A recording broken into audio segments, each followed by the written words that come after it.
शरद नवरात्रि 15 अक्टूबर 2023 से शुरू होकर 24 अक्टूबर 2023 तक है।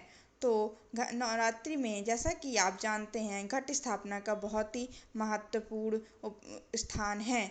तो घट स्थापना के लिए हमें उसे नियमानुसार करना चाहिए। तो हम इस वीडियो में जानेंगे कि हम घट स्थापना कैसे करेंगे, उसके क्या नियम हैं, उसके लिए क्या आवश्यक सामग्रियाँ होनी चाहिए, उसकी क्या विधि है। तो आइए जानते हैं। सबसे पहले जानते हैं कि घट स्थापना के क्या नियम हैं। घट स्थापना का सबसे महत्वपूर्ण नियम है उसे नवरात्रि के पहले दिन में 1/3 हिस्से में कर लेना चाहिए। घट स्थापना की किसी दूसरी स्थिति में अभिजीत मुहूर्त में सबसे उत्तम माना गया है। घट स्थापना को कभी भी सूर्योदय होने से 16 घंटे के बाद नहीं करना चाहिए, क्योंकि वो वर्जित माना गया है। तो आप ध्यान रखें, नवरात्रि के पहले दिन में घट स्थापना सूर्योदय के अगले 5 घंटे में कर लें। चलिए आइए जानते हैं घट स्थापना के लिए क्या क्या सामग्रियाँ आपको चाहिए। तो घट स्थापना के लिए एक आपको मिट्टी का बर्तन चाहिए, वो आप कहीं से भी ले सकते हैं, वो पवित्र और शुद्ध हो।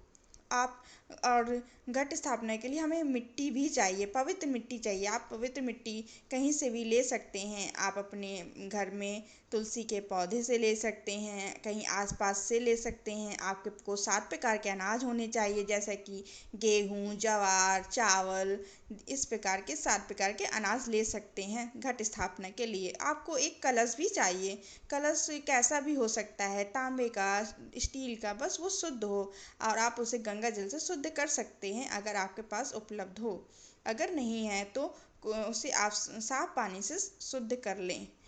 दूसरा, आपको कलावा चाहिए घट स्थापना के लिए, उसे रोल करने के लिए। और सुपारी बहुत ही महत्वपूर्ण मानी गई है किसी भी पूजा के लिए, तो आप कुछ सुपारी का भी इंतजाम कर लें। और अशोक या आम के पत्ते अगर आपके आसपास उपलब्ध हों तो उनको भी लें, उसे बहुत शुभ माना गया है पूजा विधि के लिए।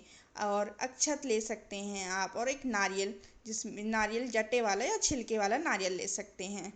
आसपास आपके उपलब्ध अगर नहीं हो तो हमारे नीचे दिए गए लिंक में आप ये सारी सामग्रियाँ ले सकते हैं। और एक लाल कपड़ा ले लें और या पीला कपड़ा ले लें, जैसा भी आपके पास हो। और कुछ पुष्प ले लें, आपके घर पे हो या आप कहीं आसपास से ले सकते हैं।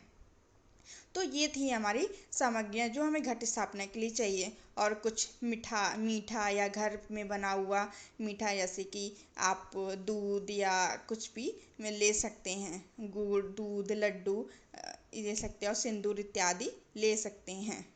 तो इन सारी सामग्रियों को लेने के लिए आप नीचे गए लिंक से भी ले सकते हैं। तो आइए अब हम जानते हैं कि घट स्थापना की विधि कैसे करते हैं, घट स्थापना की विधि कैसी है।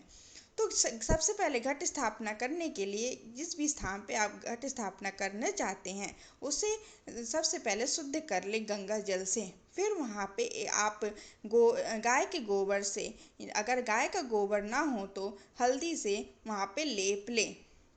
उसमें लेपने के बाद एक रंगोली बना लें आटे से या रंग से। उसके ऊपर एक पवित्र पाटा रख लें। पवित्र पाटा रखने के बाद उसके ऊपर आप जो लाल कपड़ा लिया था या पीला कपड़ा, उसको उस पर बिछा दें। उसके बाद आप घट स्थापना के लिए जो मिट्टी का बर्तन लिया था उसे उस मिट्टी का बर्तन रखें। उस मिट्टी के बर्तन में आप वो सप्त धान बोए जो हमने अभी बताए थे आपको।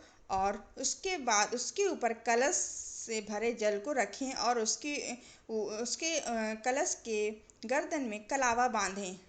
कलावा बांधने के बाद उसके ऊपर आप आम या अशोक के पत्ते रखें। अब उसके ऊपर आप नारियल को लाल कपड़े में लपेट कर कलश के ऊपर रख दें। अब नारियल में कलावा भी लपेट दें। अब घट स्थापना पूर्ण होने के बाद देवी का आवाहन करें। ये थी हमारी घट स्थापना की विधि। अब आइए जानते हैं कि घट स्थापन करने के बाद देवी का कैसे आवाहन करते हैं। तो देवी का आवाहन करने के लिए महत्वपूर्ण है कि हम संकल्प लें। अगर आप 9 दिन का व्रत रह रहे हैं तो आपको 9 दिन के लिए संकल्प लेना चाहिए। और देवी के आवाहन के लिए जो महत्वपूर्ण मंत्र हैं वो हमने अपने डिस्क्रिप्शन बॉक्स में मेंशन कर दिए हैं, तो आप उनको वहाँ से देख सकते हैं। और जब आप नवरात्रि की पूजा करें तो वहाँ से देख के आप उनको विधि पूर्वक संकल्प ले सकते हैं।